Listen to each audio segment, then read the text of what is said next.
नमस्कार, मैं आपका स्वागत करता हूँ क्यूरिस्तान पे।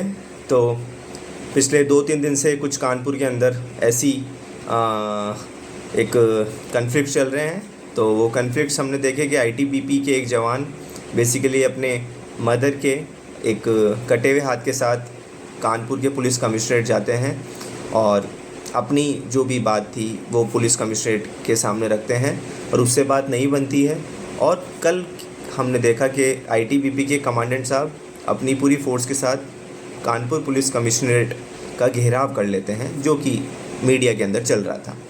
और इसके बाद फिर हमने देखा कि जो कमेटी थी वो कॉन्स्टिट्यूट हुई सीएमएचओ की लीडरशिप के अंदर। पहली जो कमेटी का रिकमेंडेशन था उसने जो प्राइवेट हॉस्पिटल्स थे उनको क्लीन चिट दे दी। तो उस वजह से बेसिकली बहुत ज़्यादा गुस्सा था आईटीबीपी के जवान्स में। और दूसरा जो कमेटी का जो रिज़ल्ट आया जिसके अंदर दोनों प्राइवेट हॉस्पिटल्स को नेग्लिजेंट माना कि इन दोनों प्राइवेट हॉस्पिटल्स की वजह से आईटीबीपी के जवान की जो मदर थी उनका नेग्लिजेंटली हार्ट काट दिया गया। तो दूसरी जो कमेटी का रिकमेंडेशन आया उसने उनको नेग्लिजेंट माना।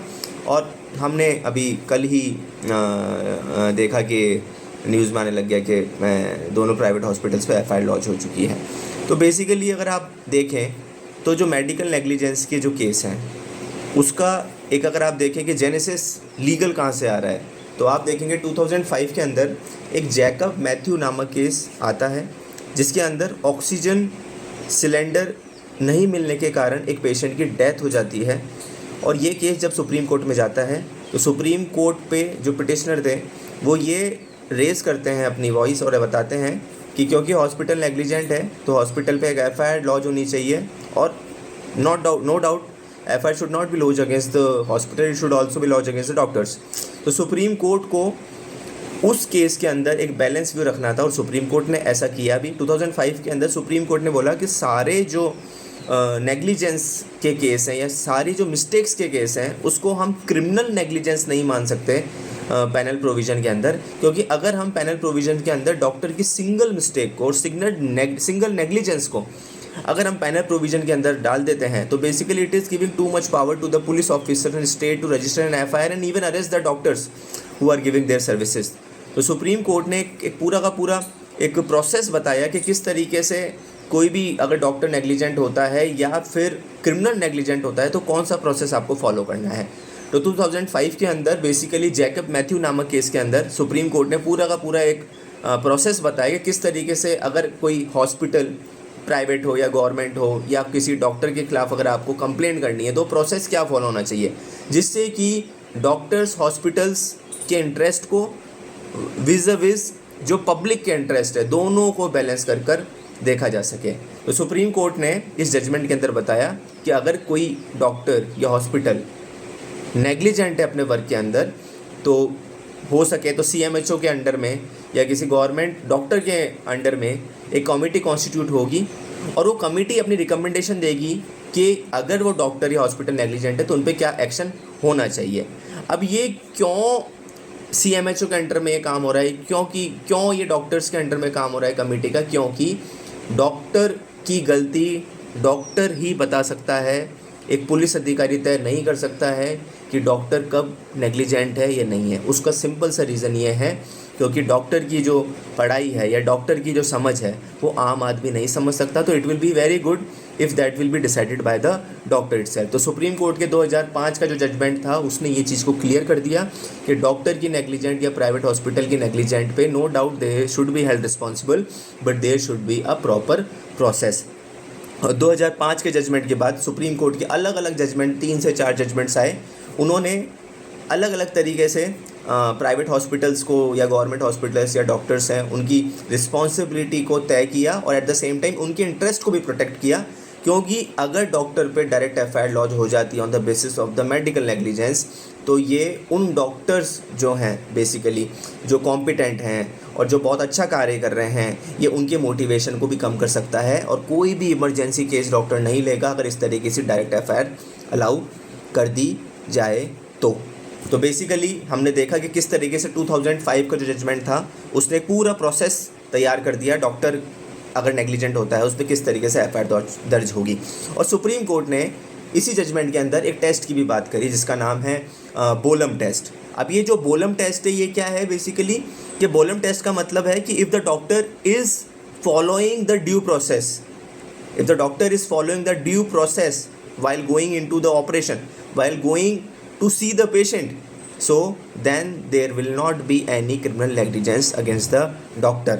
So ये बोलम टेस्ट ने एक और जिम्मेदारी तय करी बेसिकली यहाँ पे प्राइवेट हॉस्पिटल्स की और डॉक्टर्स की, और ये बताया कि अगर डॉक्टर पूरा का पूरा सेट प्रोसीजर फॉलो कर लेता है, उसके बाद अगर नेग्लिजेंस होती है तो डॉक्टर पर सिविल लाइबिलिटी हो सकती है। सिविल लाइबिलिटी मतलब कंपनसेशन ले सकता है एक पेशेंट, ठीक है, सिविल लाइबल कर सकता है उस डॉक्टर को, पर क्रिमिनल नेग्लिजेंट नहीं हो सकता है। तो इस केस के अंदर सुप्रीम कोर्ट ने सिविल नेग्लिजेंस और क्रिमिनल नेग्लिजेंस दोनों में डिफरेंस भी बताया कि ये दोनों कितना महत्वपूर्ण है किसी की जिम्मेदारी या स्पेशली डॉक्टर्स की जिम्मेदारी को तय करने के लिए। तो ये जो अभी रिसेंट जो कानपुर आईटीबीपी जवान वर्सेस पुलिस कमिश्नरेट का डिबेट था या सेंटर वर्सेस स्टेट का डिबेट था, उसके अंदर मैंने आपको एक छोटे से लेक्चर के अंदर ये बताने की कोशिश करी कि डॉक्टर्स की क्या रिस्पॉन्सिबिलिटी होती है, प्राइवेट हॉस्पिटल्स की क्या क्या रिस्पॉन्सिबिलिटी होती है, प्लस सुप्रीम कोर्ट का जजमेंट जो इनकी रिस्पॉन्सिबिलिटी तय करता है, क्योंकि जो आपका हेल्थ विषय है ये स्टेट सब्जेक्ट है। तो बेसिकली सुप्रीम कोर्ट ने 2005 के अंदर गाइडलाइंस दी। अब डिफरेंट स्टेट्स ने अपने मेडिकल काउंसिल्स जो बोर्ड बने हुए हैं उनको बोल दिया है कि वो अपने अपने रूल्स बना सकते हैं। तो यूपी का अपना एक मेडिकल काउंसिल बोर्ड के रूल्स हैं, उन्होंने सॉर्ट प्रोसीजर दे रखा है कि कंप्लेंट और ग्रीवियंस मैकेनिज्म किस तरीके से कार्य करेगा। हिमाचल का अलग एक बोर्ड बना हुआ है, मेडिकल बोर्ड बना हुआ है, उन्होंने अपने रूल्स बना रखे हैं। राजस्थान ने अपने अलग रूल्स बना रखे हैं। तो ये सभी रूल्स बता रखे हैं कि अगर कोई डॉक्टर नेग्लिजेंट होता है या प्राइवेट हॉस्पिटल की बहुत बड़ी गलती आती है, जो कि कई बार आती भी है, तो कौन से नियम कायदे कानून फॉलो करेंगे। सभी स्टेट से अपने अपने नियम कायदे बना रखे हैं। ऐसी बात नहीं है कि ये डॉक्टर्स की ही रिस्पॉन्सिबिलिटी है इंडिया के अंदर, दूसरे प्रोफेशंस भी हैं जैसे कि एडवोकेट्स। अगर एडवोकेट्स अपने कार्य के प्रति जिम्मेदार नहीं है, रिस्पॉन्सिबल नहीं है, तो बार काउंसिल ऑफ इंडिया के एक्ट और रूल्स दोनों बने हुए हैं कि उस एडवोकेट के अगेंस्ट में भी कंप्लेंट रेज कर सकती है और उस पर एक्शन भी लिया जा सकता है। सेम चार्टर्ड अकाउंटेंट के लिए भी एक अलग प्रोफेशनल बॉडी बना रखी है, क्योंकि चार्टर्ड अकाउंटेंट अगर कोई गलती करता है तो आम आदमी उसको नहीं पकड़ सकता, पर उस गलती के बेसिस पे पुलिस डायरेक्ट अगर एफआईआर दर्ज कर ले तो basically it will be injustice to that chartered accountant, it will be injustice to the doctors, even it will be injustice to an advocate. तो इसी तरीके से सुप्रीम कोर्ट ने अलग अलग प्रोफेशंस के लिए अलग अलग गाइडलाइंस निकाल रखी है और इन गाइडलाइंस के बेसिस पे ही स्टेट गवर्नमेंट और सेंट्रल गवर्नमेंट ने अलग अलग रूल्स बना रखे हैं, जिससे कि दो इंटरेस्ट को प्रोटेक्ट किया जा सके। एक तरफ मैंने बताया डॉक्टर है, दूसरी तरफ पेशेंट है, एक तरफ आपका एडवोकेट है, दूसरी तरफ एडवोकेट के क्लाइंट्स हैं, तीसरी तरफ हमने बात करी चार्टर्ड अकाउंटेंट और चार्टर्ड अकाउंट के क्लाइंट्स हैं। तो स्टेट मशीनरी या पुलिस को डायरेक्ट इन प्रोफेशन में एंटर करवाने का मतलब है इन प्रोफेशन के साथ अन्याय करना। पर अभी रिसेंट जो ये न्यूज़ है, क्योंकि वो दो प्राइवेट हॉस्पिटल्स थे कानपुर के, मैं आईटीबीपी जवान वाली की जो मदर है उनकी बात कर रहा हूँ, उन दोनों प्राइवेट हॉस्पिटल्स पे एफआईआर लॉन्च कर ली गई है। और क्योंकि सेकंड कमेटी मैंने बात करी, सेकंड कमेटी ने जो रिपोर्ट प्रस्तुत करी राज्य सरकार को, उसमें उन्होंने माना कि दो प्राइवेट हॉस्पिटल्स वो नेग्लिजेंट थे और उनके अगेंस्ट में एक्शन लेना चाहिए। तो अब दोनों प्राइवेट हॉस्पिटल्स पे एफआईआर लॉन्च हो गई है। अब देखते हैं how the process will go. Thank you.